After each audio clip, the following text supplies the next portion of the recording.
Now we're joined by Betty Patu, who is running for re-election to the school board, District 7. So go ahead with a 2-minute introduction. Well, I'm actually, I feel like I'm an old timer in terms of running for office. I actually ran in '91 as city council, then made it to the primary, but didn't win. Ran again for state senate in '97, made it to primary, didn't win, but it was good experience. And then I decided to run for school board and did finally win. And I think it's probably the most rewarding job to be in. I know that it's not the easiest job to be in, but it's, for me, when I said rewarding is actually I'm there because of the kids. When I make changes, for me, that makes me feel better because somebody's got to do it. Even though that, you know, we don't come up with answers all the time, but I think that being part of the school board actually helps to make the changes that needs to be changed. And it's a challenge, but it's a good challenge. And I'm actually, am I over? Did I go over my minutes? No, you got time. I have 5 kids. Each one of them are involved in one phase or other within the community. They work in jobs that actually have to do with serving others. And I have 18 grandchildren, 17, and then I have 1 great-grandchild. And so I have to say that, you know, being on this board actually, because of all the grandchildren I have, it's important that we have quality and equity education for all our children. And that's the reason why I'm on the board. Great, thank you. So now we have 5 prepared questions, 2-minute answers to each of these. And Elizabeth, will you start with number 1? Assuming the legislature actually increases funding for Seattle Public Schools in response to the Cleary decision, what are your priorities for spending the money?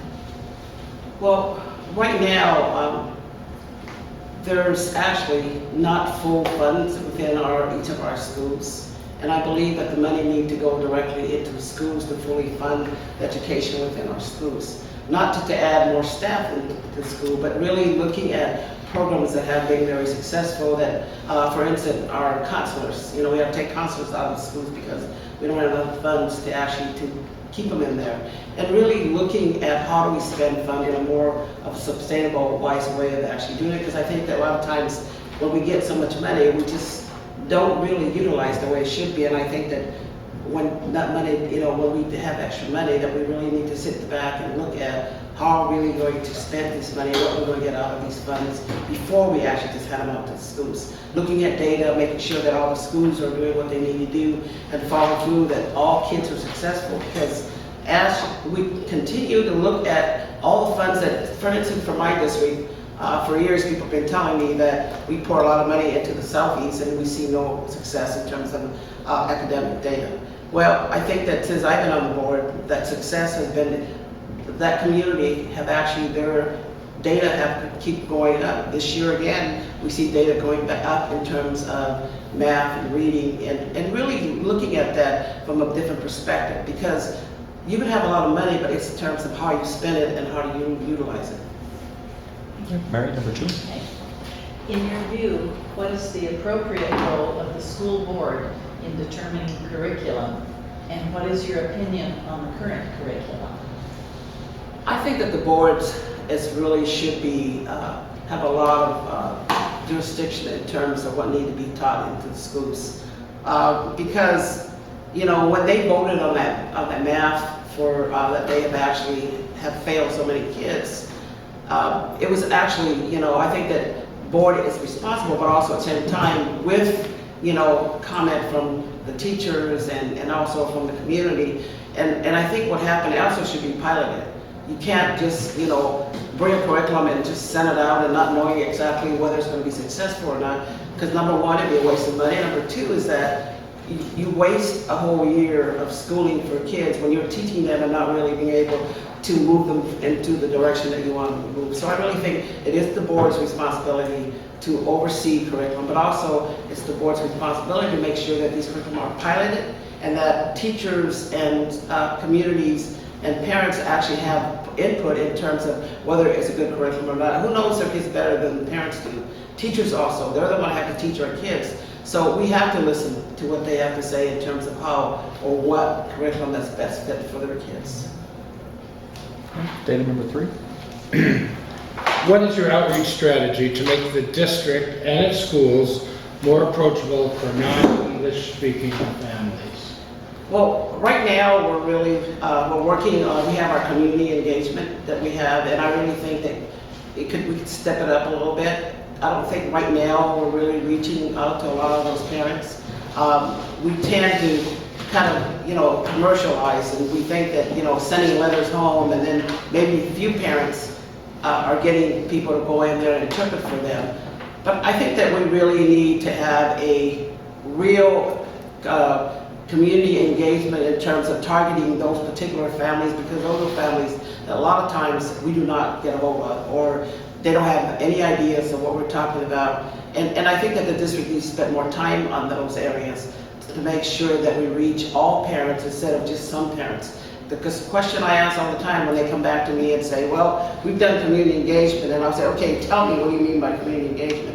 Well, we've talked to this organization and that organization. Well, that's not community engagement. Community engagement is when you invite everyone in the community to be part of a meeting and be able to get out the information that needs to get out to make sure that everyone is reached. And if there's parents that don't understand English, we need to find people in the community that can really reach out to those people and be able to get them in as part of the whole public system. John, number 4. In your view, what should the school board be doing to assure equal educational and achievement opportunities in Seattle Public Schools?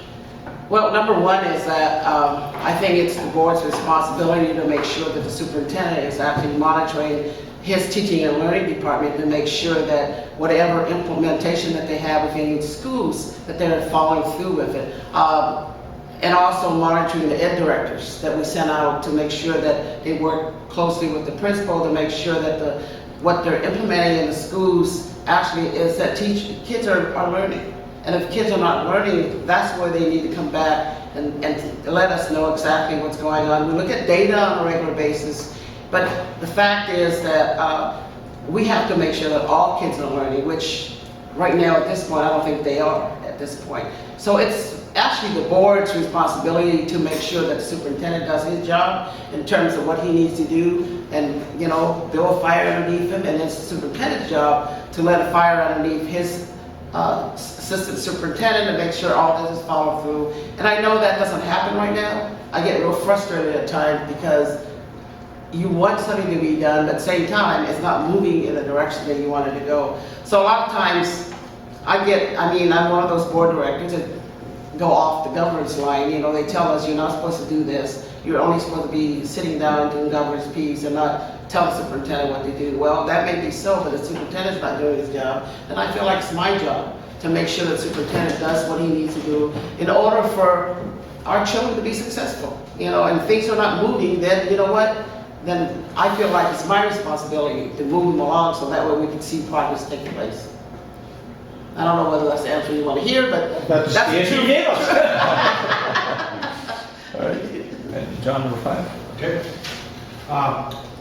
Last year, voters approved Initiative 1240, which allows the establishment of charter schools. What impact will this have on Seattle Public Schools, and how should the school board respond? Well, we as a board actually voted no on charter schools. We do not support charter schools. We just feel like public education is really, it's our responsibility to make public education the best that we can. We don't need corporate to come in and run our schools for us to make money off of our kids and take over public properties. So where we stand at this point is that right now there really hasn't any move in terms of where it is, because it's now actually stuck, because WEA actually had sued. So at first we were going to go in with WEA in terms of joining the suit, but we as a board decided that we need to stay out of it because it might be more than we can handle. So right now at this point, we definitely do not support charter schools. So we're just waiting to see where direction it's going to move. Great. So now we'll open it up to follow-up questions. These are 1-minute answers. So any questions, Clayton? Do you think that charter school movement is part of an attempt to privatize public education. Definitely, I definitely feel it is. Right now, we have a charter school program that's trying to come into Rainier Beach High School. And I was told earlier, before the vote actually was completed, that that was the school that they were going to target. Well, soon enough, we already have a program from charter school that's trying to get into Rainier Beach High School. And as a board director who actually is against charter school, I'm trying to, figure out how do we stop it? If it's, is it coming in because they really care about bringing progress in for our kids, or they're coming in because they want to take over that school? So at this point, we're trying to figure out what do we do, legally, and then secondly, looking at the parents. And what I did is I put back in the parents' lap and I said, it's up to you guys to decide if this is a program you want, then you need to let me know. And then how can we work together as a community to actually be able to support what you want, instead of, not for us to give you direction, but for you to decide whether this is something your kids want. So it's mainly bringing it back on the parents. John and then John. Um, Back John first.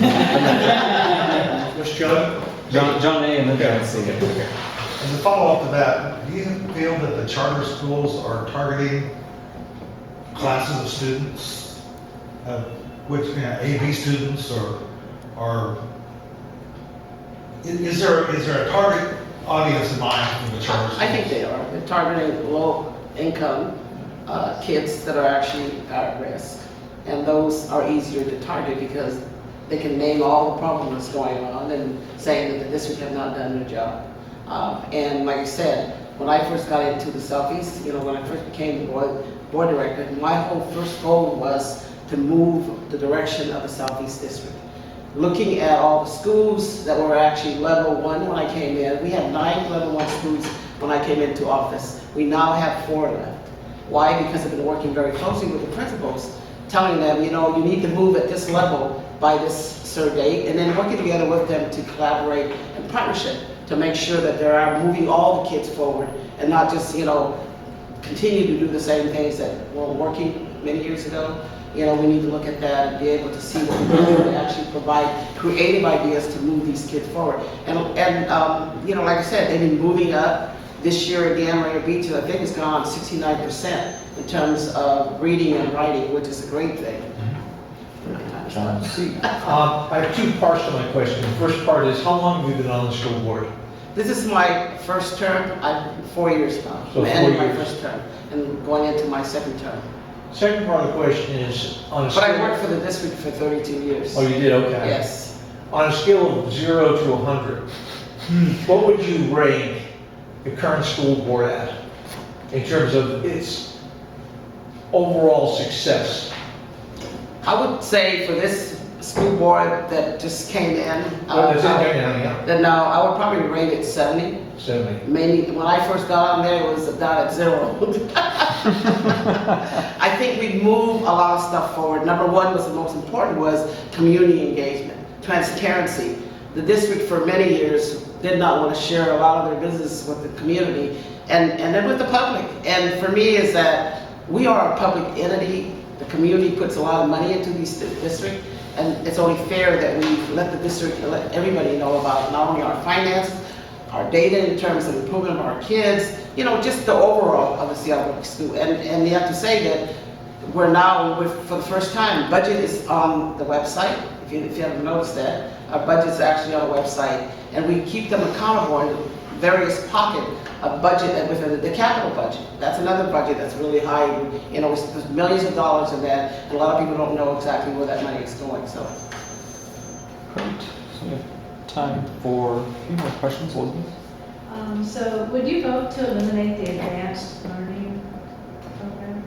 no, I think we need a little bit of everything, and that program has been very successful. And why would you eliminate it when it's been, there's a lot of kids are involved in that. Yes, people says that it's mainly for for white kids, but you know what? To each his own. I say if the kids are successful in the program, who are we to discontinue a program that's very successful? And there's a lot of parents that support it. So I would not eliminate a program that's very successful. maybe we could, we want to have those programs carry over into other districts. If they're successful in one place, why not share it? And that's the way I look at it. Mary, then Clayton. You mentioned Rainier Beach, and there's a lot of concern about the very small size of Rainier Beach. Is the school board doing something to try to increase the number of students so that they can offer a wider range? Well, for a long time, the enrollment center has been keeping Rainier Beach enrollment. See, the enrollment center is in charge of who goes into what school. Right. When you don't send kids at a certain school, you just don't have any kids. So what I've been doing since I'm in on the board is actually working with the enrollment center and saying, you know what, you guys really need to start moving kids towards Rainier Beach High School. Well, this year has been better. We're now up to 480, and hopefully it will keep building up. We have the IB program, which starts this fall, and then we have other program that actually, we have the aerospace program that actually also started Rainier Beach last year, and now for the first time, kids in the Rainier Beach can actually join. That's right. So as we put new programs into that school, and then also hopefully that we can renovate it. It's too bad that the community has to go outside looking for money to renovate Rainier Beach because it wasn't put in the BX4. It's the only high school that has not been fully renovated. All the other schools have except for Rainier Beach High School. So it's the way that this week has been treating that school as though it was a stepchild. So hopefully what we can do to help rebuild that school will actually bring kids back into that school. So Clayton, and then if we have time, I have one.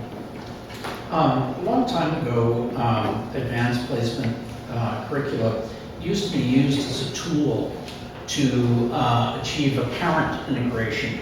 The Horizon program was at Meany School, for instance. So this was always weird to me, and I just like to ask you what you think of this kind of strategy. A, is it still in place? And if so, what? Because the obvious point of the whole game was to give the Department of Education statistics proving that the school district was in fact integrated. But it seemed cruel to me to have kids in an advanced program within a minority school. Well, because the kids who are not in the advanced program notice. For me, I struggle with that for a long time, and actually talking to a lot of parents of color who said that it's been real hard for the kids to go into those programs because of how they've actually have set up status in terms of who comes in, who is tested, and how can you get in. Now, when they had the new Horizon, the whole setup was different because I know that because my kids used to be in Horizon many years ago when they first started that program. When they changed the whole, the whole way of how they design it and who gets in, who doesn't get in, that's when it was real hard for other kids to get in, kids of color. And what happened was, people that were there beforehand, it was the way it was set up. And so now we're trying to reverse that and saying, you know what, we need to make sure that every child have the opportunity to enter into those programs and not just keep it just a certain amount of kids. And that has been like that for years, so hopefully we can make some changes.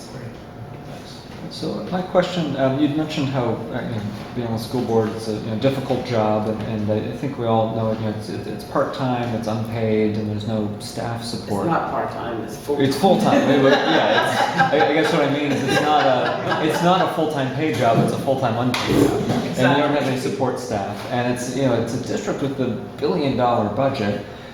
Are there reforms to the board itself that you would support to make it easier to do the kind of good work we've been talking about? It would be nice, like city council, they all have their assistant to go with them. It would have been nice if we had an assistant, each one of us had an assistant because we serve a big district, and for my district, I have 23 schools in my own district. I have the biggest district. And I also have most of my schools are the low income, they're all schools that are actually at level 1, level 2. Now we only have 4 schools that are level 1, level 2, and trying to move them into a higher level. If we could have an assistant for each one of us that help us get our, not only set appointments, do our email. We spend hours on emails. We get 100 emails a week, and we have to get them off of our emails before make room for the next one. I'm actually right now, I'm so behind that they're telling me they're about ready to close my account now because I don't have time to, you know, to take them all off, and, you know, so it's really hard to work full-time and be able to, for those people that actually are working full jobs, I don't think I could do it because it's a full-time job. So if we have an assistant for each one of us, I think that would really help us to move our job further where we need to go. So we're about out of time. If you want to take 30 seconds for a closing statement. Well, like I said before, being on the board has been a reward. Why? Because I feel like I'm really making some changes. I'm one of those board directors that doesn't follow order, which, you know, I'm accused of being a mini superintendent. And it's not that I tell the superintendent what to do, it's a matter of getting him to do the things that we put him there to do. When I get hundreds of emails from staff who are being harassed, or from teachers that, you know, that actually things are not going right, from parents that actually are complaining about what's going on at their school. And I'm talking about schools from all over. I just don't deal with just schools in my district. I deal with everyone's, you know. And when you have all those, you know, people complaining about what's going on, it's hard to be a school board member just sitting and just thinking about governor's peace and, you know, you're there just to sit there and make plans. It just don't work that way. For me, is that I need to have action, and I need to actually say no when I need to say no, and not be afraid to speak up when I need to speak up. And that's the kind of board member that I am. I feel like that, you know, people need to know the truth. And sitting there and just say yes to everything when you know you don't agree with it, it just don't make any sense. So I will continue to be an advocate, a strong advocate for the people and for the kids that I'm the reason why I'm there. And hopefully we see changes, because if that district does not change, then you know what? You might as well fold up and say forget it. So I'm hoping this next 4 years will be a good 4 years of moving things forward. This first 4 years was actually get to know everything, where everything's at, what needs to be done, and what changes more that we need to do in order for us to move forward. And working together with communities and parents is the way to do it. Great. Thank you very much.